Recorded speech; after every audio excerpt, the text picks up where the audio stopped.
పేరు గొప్ప ఊరు దిబ్బ అన్నట్టుంది ఎవరు. ఇదేదో నిన్న మొన్న స్టార్ట్ కాదు. ఆల్మోస్ట్ 2021 నుంచి స్టార్ట్ అయినట్లు మనకు ఇప్పుడున్న లేటెస్ట్ రిపోర్ట్స్ ప్రకారం అర్థమవుతుంది.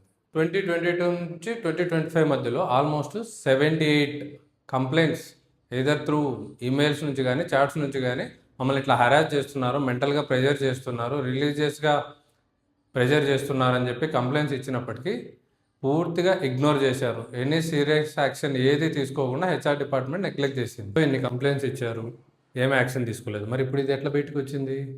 సో 2026 ఫిబ్రవరిలో ఒక ఫ్యామిలీ పోలీస్ డిపార్ట్మెంట్ని అప్రోచ్ అయ్యి కంప్లైంట్ రేజ్ చేశారు. కంప్లైంట్ రిజిస్టర్ అయిన తర్వాత police department secret investigation start చేసింది. సేమ్ కంపెనీలో 40 days పాటు అండర్ కవర్ ఆపరేషన్ చేశారు.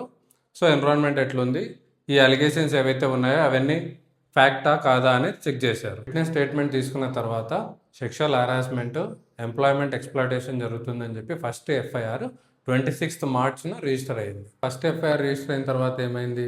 సో ఎవరైతే 2022 నుంచి 25 వరకు మల్టిపుల్ ఇమెయిల్స్ సెండ్ చేశారు హెచ్ఆర్ డిపార్ట్మెంట్కి అనుకున్నాం కదా, వాళ్ళు కూడా ముందుకు వచ్చి పోలీస్ కంప్లైంట్స్ ఇవ్వడం జరిగింది. సో ఇప్పుడు మనకి టోటల్ 9 FIRs రిజిస్టర్ అయ్యాయి.